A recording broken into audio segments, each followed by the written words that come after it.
O filme, Meu Pai, acompanha a história de Anthony, um homem idoso que está progressivamente perdendo a noção da realidade por conta de uma demência senil, provavelmente Alzheimer.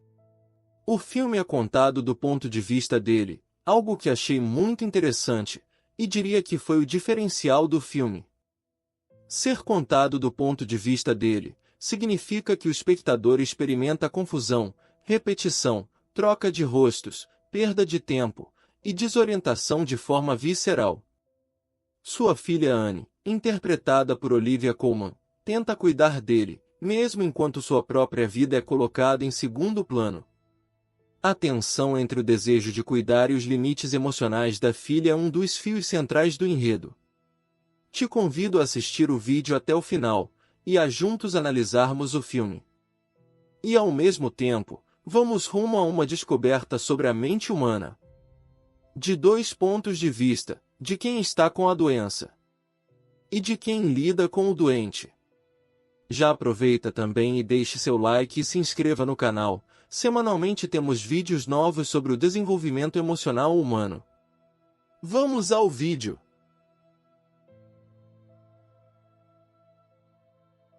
Vamos conhecer os aspectos cognitivos e neurológicos retratados. O filme não apenas retrata os sintomas, mas encarna a doença, através de uma linguagem cinematográfica que simula a experiência subjetiva do paciente.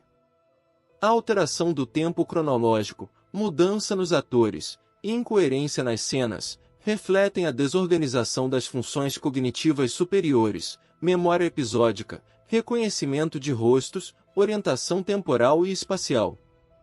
No filme, Anthony se lembra de momentos da filha, como se ainda vivessem juntos, mas esses eventos já passaram.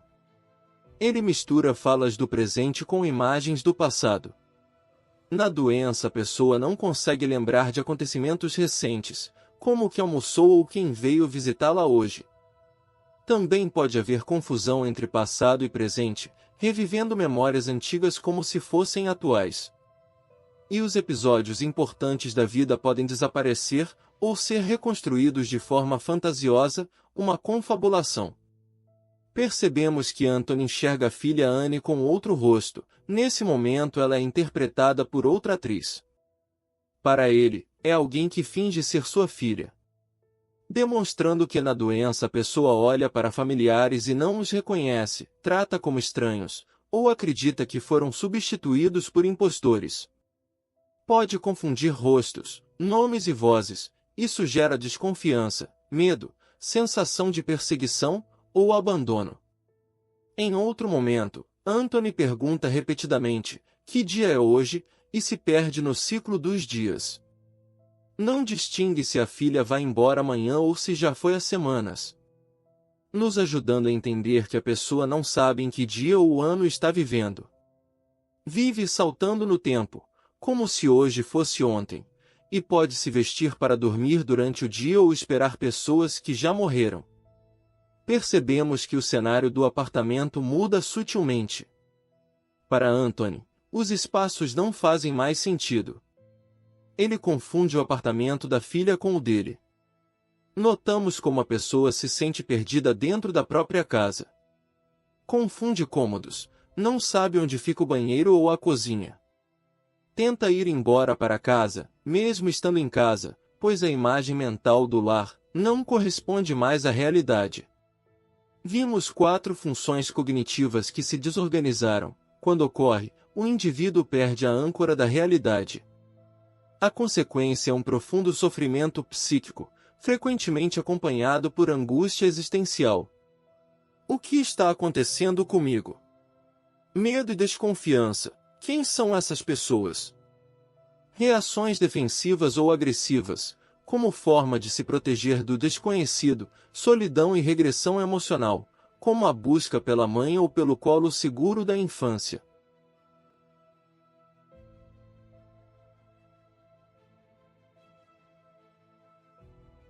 Agora vamos entender a inversão de papéis, em que Anthony acredita ser independente e nega ajuda. É uma característica da anosognosia, a incapacidade de reconhecer a própria condição clínica. É importante entender que a nosognosia não é negação emocional voluntária, como quem não quer aceitar um diagnóstico. Na verdade, é o resultado de um déficit orgânico nas áreas frontais e parietais do cérebro, que normalmente integram a autoconsciência, o monitoramento de erros e a crítica sobre si mesmo. Pois a área frequentemente afetada é o córtex pré-frontal dorsolateral, responsável pelo insight, julgamento e planejamento. No filme, Anthony frequentemente expressa frases como: "Não preciso de cuidadora. Se ela está indo embora, é porque quer fugir de mim. Vocês é que estão ficando loucos." Ele não reconhece que seu funcionamento mental está falhando, e reage com irritação ou desconfiança quando é confrontado. Isso não é teimosia ou resistência psicológica, é ausência real de percepção sobre sua condição. Os impactos emocionais e relacionais são muitos, para o próprio paciente, pois a falta de insight o impede de cooperar com intervenções. Pode gerar reações agressivas, defensivas, paranoia ou isolamento, e o paciente vive num mundo interno, protegido de sua decadência, mas em constante choque com a realidade externa. Para os familiares ou cuidadores, pode gerar frustração, cansaço emocional e sentimento de impotência. Realmente é bem difícil ajudar quem não reconhece que precisa de ajuda. Por conta desses desafios, os vínculos podem ser afetados por acusações ou conflitos, como: "Você me trancou aqui. Estão mentindo para mim." Por isso o olhar compassivo é fundamental. A anosognosia é um mecanismo involuntário e protetor do cérebro doente. A mente, ao não reconhecer o colapso, preserva temporariamente a identidade do indivíduo. Em outras palavras, se eu não sei que estou doente, ainda sou quem eu era. Essa ilusão parcial ajuda o paciente a se manter coeso, mesmo quando suas funções cognitivas estão se desfazendo. Daí a importância de aprender uma abordagem terapêutica. Lembrando que estamos lidando com uma mente que esquece de si mesma.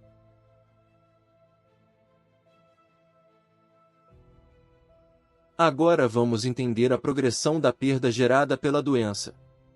A degeneração é mostrada em camadas emocionais e mentais, começa com lapsos sutis, e avança até uma completa despersonalização e regressão, inclusive a figura infantil.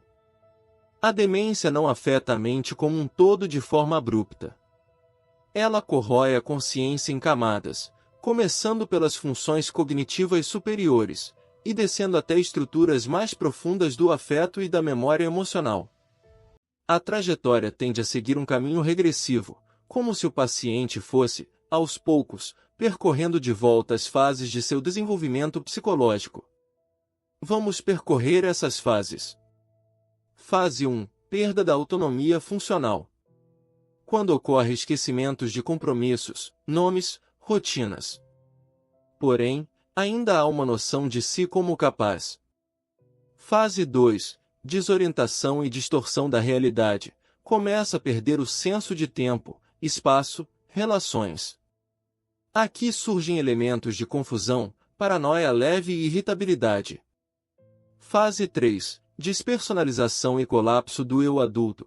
O paciente não reconhece mais seu próprio reflexo, não sabe mais quem é ou onde está. Surge o sentimento de não ser ninguém, que é devastador psicologicamente. Fase 4. Regressão emocional e afetiva. A mente procura referências mais antigas e primitivas, mãe, infância, proteção. Pode chorar como uma criança, pedir colo, chamar por figuras maternas e paternas. Também começa a apresentar comportamentos pré-verbais ou pré-racionais, murmúrios, encolhimento fetal, medo do escuro. Quero minha mamãe. O grito regressivo. Essa frase, dita por Anthony no fim do filme, carrega uma potência simbólica imensa. Não é apenas uma lembrança, é um retorno emocional ao primeiro vínculo de segurança existencial. No fim do processo demencial, o paciente não confia mais no ambiente, não reconhece mais os outros como cuidadores confiáveis. O único afeto que ainda resta na memória emocional profunda é a presença materna original, representando segurança, acolhimento, colo. Esse tipo de regressão é chamado de regressão à dependência primária, que se refere a um estado psíquico em que o indivíduo se encontra totalmente vulnerável e necessitado de cuidado absoluto. Além da regressão, há um fenômeno profundo de despersonalização, onde o paciente não sabe mais quem é, não reconhece seus próprios pensamentos como seus, e vive um estado de flutuação subjetiva, onde a linha entre o real e o imaginário desaparece. Isso é diferente da simples confusão. É como se o eu se desfizesse, e o corpo ficasse habitado por uma presença vazia, ou por fragmentos de si mesmo. Essa perda do self pode ser acompanhada por apatia extrema, silêncio emocional, medo existencial, e olhar vago, desconectado da realidade. A demência pode ser vista como um retorno às origens da psique. No nascimento, não sabemos quem somos. Dependemos de um outro, mãe e pai, para nos organizar. No fim da demência, voltamos à dependência total, e a identidade construída ao longo da vida se desfaz lentamente. A diferença é que agora, o corpo é velho, mas o psiquismo retorna à fase pré-verbal, essencial. Esse não é o momento de corrigir ou censurar, mas de acolher e entrar no mundo dele com suavidade. Quando a mente se desfaz, o afeto permanece. Mesmo que a linguagem, a lógica e a identidade desapareçam, a presença segura de um outro ainda tem poder terapêutico. O toque de uma mão, a voz calma, o olhar compassivo, tudo isso fala diretamente com o que ainda resta intacto, o núcleo emocional humano.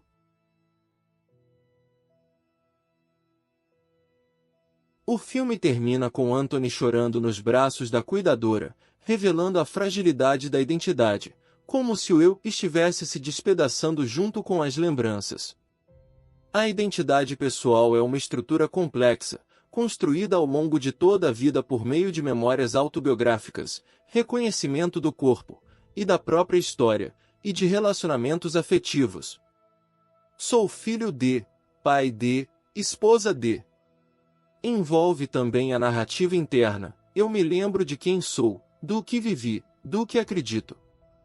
Quando a demência se instala, cada uma dessas camadas começa a ser corroída.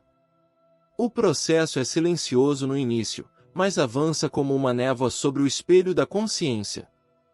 Com a progressão da doença, ocorrem esquecimentos de partes essenciais da biografia, confusão entre passado e presente, a impossibilidade de reconhecer os próprios sentimentos e ações, e por fim ocorrem momentos em que a pessoa fala de si na terceira pessoa, como se estivesse se observando de fora. Essa fragmentação gera um colapso da continuidade do self. O indivíduo não se vê mais como o mesmo ao longo do tempo.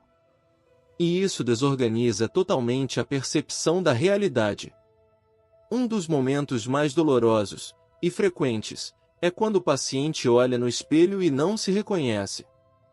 A imagem refletida é estranha, o nome próprio já não evoca familiaridade, e o eu passa a ser um território instável, desabitado. Essa despersonalização pode gerar medo intenso. Onde estou? Raiva. O que estão fazendo comigo? E o silêncio, como defesa psíquica diante do vazio. Quem sou eu, se não me reconheço mais? Essa pergunta, mesmo quando não verbalizada, ecoa em muitos pacientes. Ela aponta para a essência da fragilidade humana. Nossa identidade depende da memória, da linguagem, do outro que nos reconhece. Quando a memória falha e o outro não pode mais ser reconhecido, a identidade só pode ser sustentada pela presença acolhedora de alguém que ainda lembra por nós. Diante da dissolução do eu adulto, o psiquismo tenta voltar para um tempo onde se sentia seguro. É por isso que pacientes chamam por seus pais, pedem colo, querem ir para casa, mesmo já estando em casa.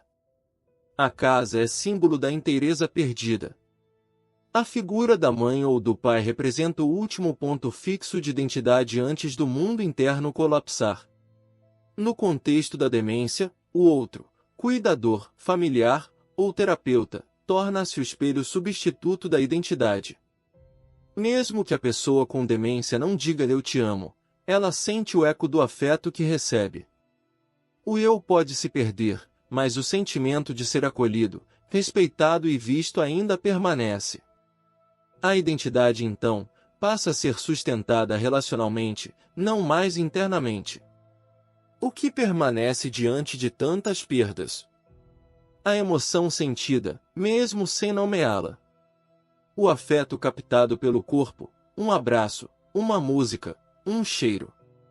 A alma relacional, a capacidade de se vincular com quem oferece segurança. Quando o eu se apaga, o outro ainda pode ser luz.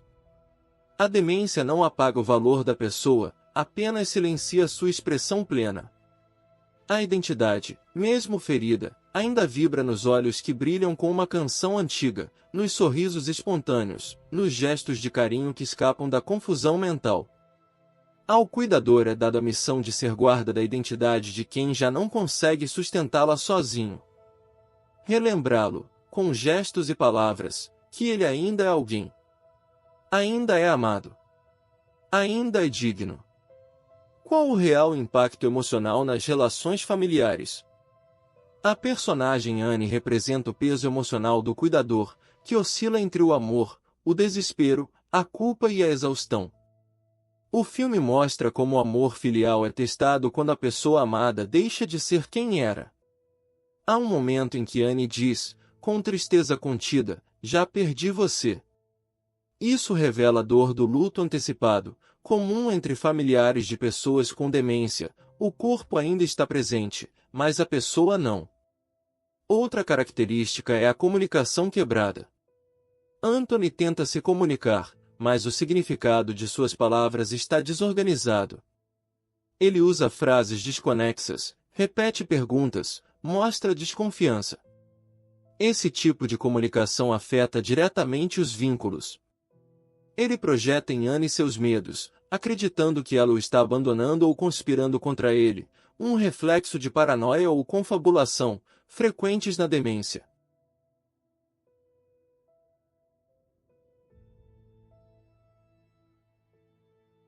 Vemos no filme a direção e montagem como uma simulação psíquica.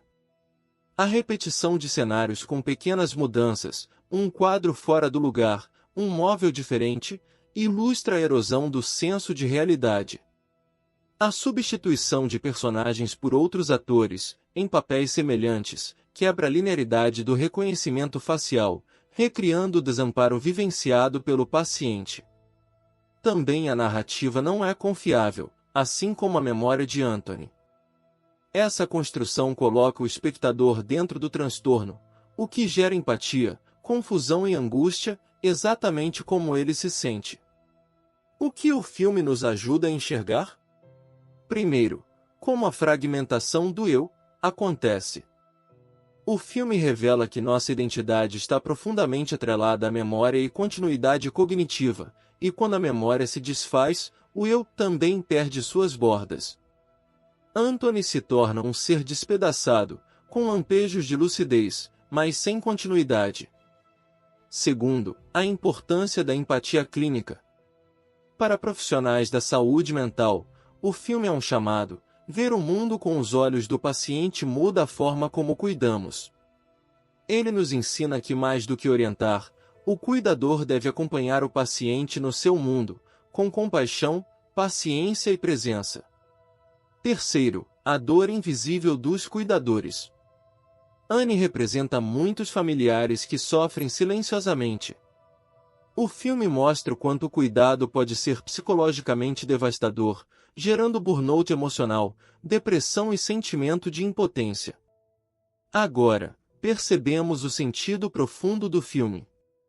Meu Pai é mais do que um drama sobre envelhecimento. É uma obra psicológica e filosófica sobre o que nos torna humanos.